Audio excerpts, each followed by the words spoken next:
Un chiffre pour commencer, et il est assez vertigineux.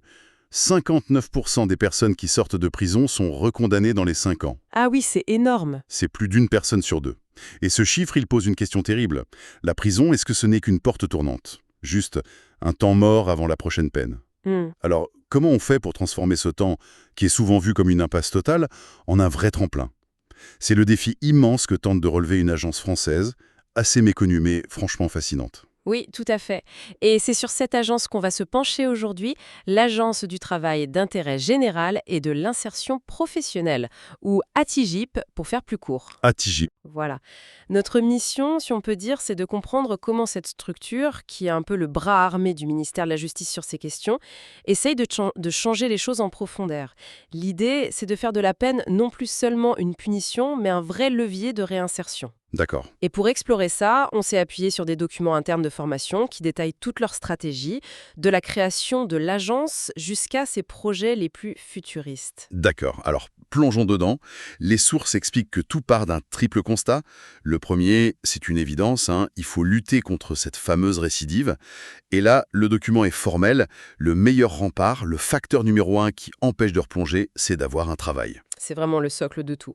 Le deuxième constat, c'est la volonté de redonner du sens à la peine, surtout pour les délits moins graves. Mhm. L'idée, c'est de sortir du réflexe du tout carcéral et de privilégier des peines qui sont concrètement utiles à la société. Et le 3GM? Et le troisième constat, c'est sans doute le plus révolutionnaire dans l'approche, il fallait absolument professionnaliser le travail en prison. Qu'est-ce que ça veut dire professionnaliser? Parce qu'on a un peu l'image d'atelier occupationnel juste pour passer le temps. Exactement. C'est ça l'idée, c'est de passer de ça, du travail comme simple occupation, à une logique où le travail en détention devient une brique d'un parcours qualifiant, Ah oui, une vraie étape pour se reconstruire un avenir professionnel. C'est un changement total de philosophie en fait. On ne considère plus la personne détenue comme un prisonnier qu'il faut occuper, mais comme un travailleur en devenir. un travailleur en devenir. Cette formule, elle est au cœur de tout ce que fait l'agence. C'est puissant comme formule. Ça change toute la perspective. Pour comprendre comment on en est arrivé là, il faut peut-être revenir un peu en arrière. D'où vient cette agence? Alors, c'est une histoire assez récente. L'agence a été créée officiellement fin 2018. D'accord. Mais l'idée, elle germe un an plus tôt, d'une volonté politique assez forte affichée par Emmanuel Macron. Ce qui est intéressant, c'est que l'impulsion a été donnée par le garde des Sceaux de l'époque, mais sur la base de deux rapports clés. Lesquels?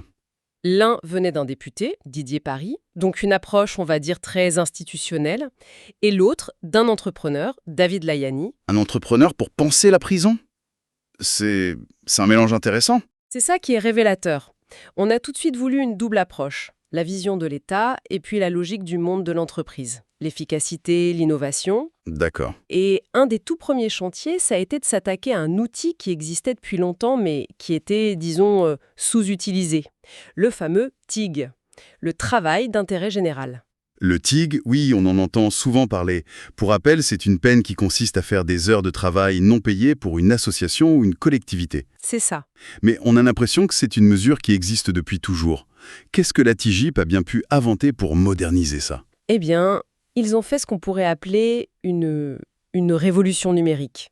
L'innovation majeure, elle s'appelle TIG 360 degrés. C'est une plateforme en ligne qui a tout changé sur le terrain. Ah oui, parce qu'avant, j'imagine que c'était un vrai casse-tête administratif pour trouver une place de TIG, non? Des coups de fil, des tableurs Excel, la galère, quoi. Un parcours du combattant.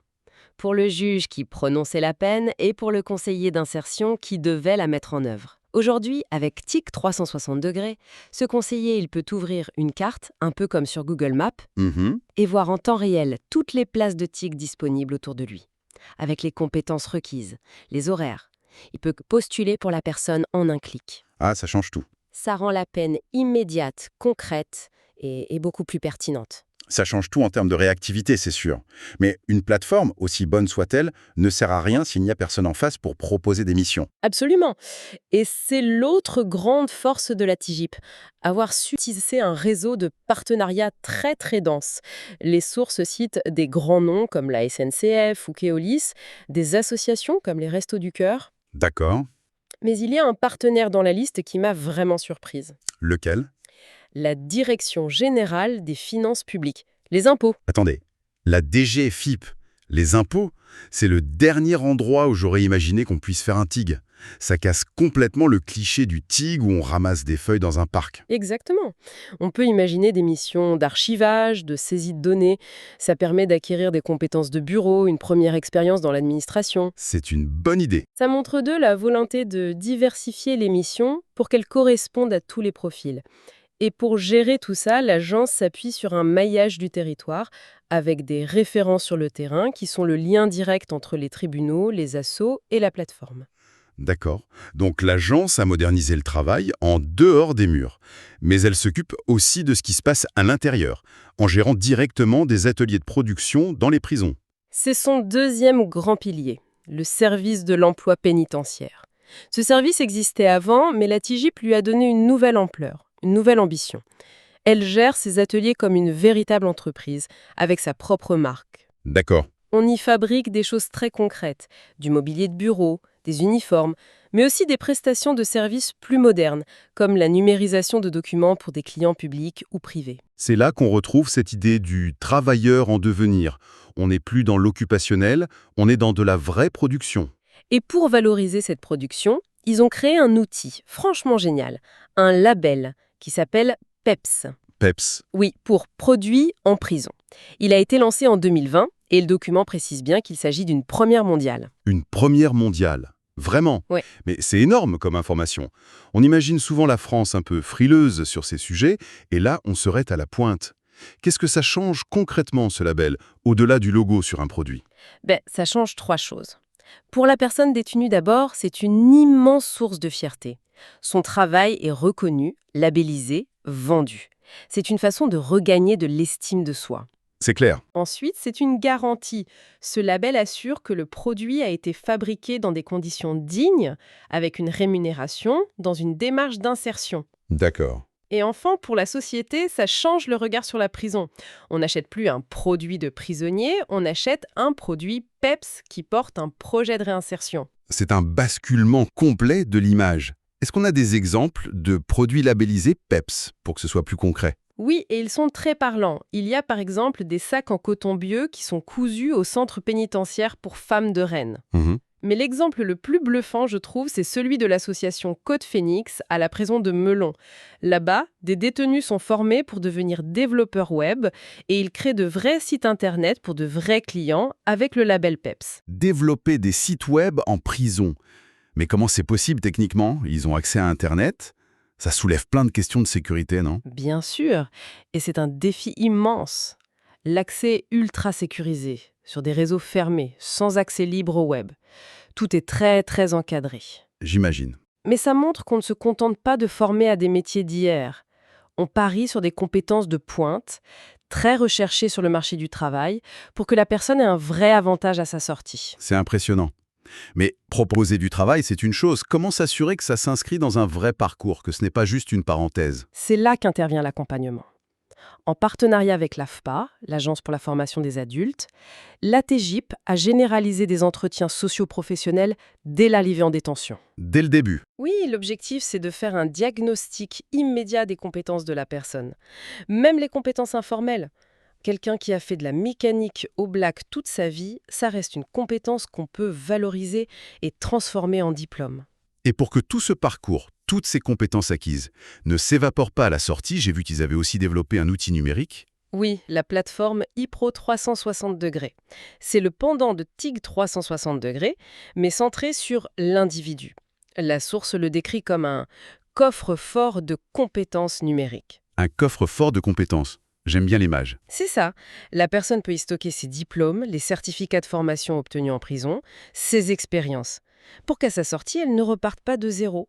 Elle a un portfolio, un CV prêt à l'emploi pour prouver ce qu'elle sait faire. Ça semble tellement simple, mais c'est fondamental quand on pense à l'impact psychologique pour une personne qui sort non pas seulement avec la mention de son casier judiciaire, mais avec un portfolio de compétences concret. Le changement de posture doit être énorme. C'est tout l'objectif. Et tout ça nous amène au projet qui est peut-être la synthèse la plus aboutie de cette nouvelle philosophie, le programme INSER. Insérer, comme le verbe insérer, j'imagine que ce n'est pas un hasard. Aucun. C'est un acronyme pour innover par des structures expérimentales de responsabilisation et de réinsertion par l'emploi. D'accord. En gros, il s'agit d'expérimenter ce que pourrait être la prison de demain. 3 sites sont en cours de développement, à Arras, Toul et Donchéry. Et le concept est radicalement différent de ce qu'on connaît. En quoi est-ce si différent? Il y a 3 piliers. D'abord, ce sont de toutes petites structures, 100 à 120 places maximum. Et le détail architecturel qui tue, il n'y a pas de mirador. Sans mirador. Mais alors, Une prison. Qu'est-ce qui empêche les gens de partir? ça repose entièrement sur la confiance et le volontariat. Exactement. Les personnes sont sélectionnées sur la base du volontariat et de leur projet de réinsertion. L'idée est de créer un environnement de travail et de confiance qui soit tourné vers l'extérieur et connecté aux entreprises du coin. Hmm. Le deuxième pilier, c'est le 100% d'activité. Chaque détenu s'engage, par contrat, à être en formation ou au travail à temps plein. L'oisiveté, qui est le grand mal des prisons traditionnelles, est structurellement impossible là-bas. Et le troisième pilier? C'est celui de la responsabilisation, mais poussé à l'extrême. Les détenus gèrent eux-mêmes de nombreux aspects de la vie quotidienne. La préparation des repas en commun, l'entretien des locaux. D'accord. On les met dans une situation qui se rapproche de ce qu'ils vivront à leur sortie, que ce soit en entreprise ou dans un foyer. C'est fascinant. On est à mi-chemin entre un centre de formation, une résidence d'entreprise et une prison. C'est un changement culturel complet. Pour donner une idée de l'échelle de la TGP, on a quelques chiffres. Oui, et ils sont massifs. L'agence gère plus de 42 000 places de TIG et elle collabore avec 16 000 organismes d'accueil. 16 000! Oui, elle est dirigée par Albin Heumann et elle compte plus de 250 agents, dont la majorité n'est pas dans des bureaux à Paris, mais sur le terrain, dans les ateliers, au cœur des prisons. Un point que j'ai trouvé intéressant aussi, c'est la façon dont ils essaient d'attirer des entreprises privées pour qu'elles installent leurs propres ateliers de production dans les prisons. C'est un axe stratégique. On les appelle les entreprises concessionnaires. L'intérêt est double. Pour l'entreprise, c'est une façon de remplir ses objectifs de RSE, de responsabilité sociétale, tout en ayant accès à une main-d'œuvre disponible et motivée. Et pour les détenus? Pour les détenus, c'est une chance unique de travailler pour une vraie entreprise, avec ses méthodes, ses exigences de qualité, son rythme. C'est la meilleure préparation possible au monde du travail. Bien sûr, c'est une bonne chose d'attirer des entreprises, mais est-ce qu'il n'y a pas un risque, à terme, de créer une main-d'œuvre captive et à très bas coût qui pourrait faire une sorte de concurrence déloyale aux travailleurs à l'extérieur? C'est une question légitime et c'est un point de vigilance. La rémunération du travail en prison est encadrée par la loi. Elle est certes plus faible que le SMIC, mais elle est définie par un pourcentage de celui-ci. Le but de la TGIP n'est pas de créer une zone de production low cost, mais de s'assurer que les conditions de travail sont formatrices et respectueuses. D'accord. Le label PEPS, d'ailleurs, est un des garde-fous contre cette dérive. L'idée est de créer des ponts, pas des ghettos économiques. Des ponts. C'est aussi ce qu'ils essaient de faire avec les plus jeunes. J'ai vu une mention du Service national universel, le SNU. Oui, c'est une ouverture plus récente. Il s'agit de sensibiliser les jeunes volontaires du SNU au métier de la justice et à ses enjeux de réinsertion. C'est une manière de décloisonner, de montrer que la justice n'est pas un monde à part, mais qu'elle est au cœur de la société et que chaque citoyen peut s'y engager. Si on fait le bilan de tout ça, il y a une formule dans les documents qui résume parfaitement le mouvement de fond. Elle dit que la TGIP incarne le passage d'une justice de punition-exclusion à une logique de sanction-insertion. C'est exactement ça. On ne nie pas la sanction, la peine est là. Mais au lieu que cette sanction soit synonyme d'une mise à l'écart, d'une rupture avec la société, on fait tout pour qu'elle soit le point de départ d'un retour préparé et réussi. Si on met tous les outils bout à bout, la modernisation du TIG avec TIG 360 degrés, la valorisation par le label PEPS, le coffre-fort IP Euro 360 degrés, et l'expérimentation ultime d'INSER, on voit bien une stratégie globale, cohérente, qui vise un seul but, faire en sorte que le temps de la peine ne soit plus jamais un temps mort. C'est une vision incroyablement ambitieuse et très structurée. Et ça m'amène à une dernière pensée, une question pour aller un peu plus loin. Le modèle de la TGIP, tel qu'on l'a décrit, s'appuie beaucoup sur des partenariats avec des grosses structures, des grands groupes, des administrations, des associations nationales. Oui, c'est logique. C'est logique, c'est efficace pour avoir du volume. Mais je me demande si la prochaine étape, Le défi suivant, pour une réinsertion encore plus fine, ce ne serait pas de réussir à tisser des liens avec le tissu économique hyper local. Je pense aux artisans du quartier, aux PME du coin, aux petites associations de la ville. Mhm. Comment faire pour que la sortie de prison ne soit pas seulement un retour à l'emploi, mais un véritable retour au sein de sa communauté, pour que le lien ne soit pas seulement professionnel, mais aussi humain et local?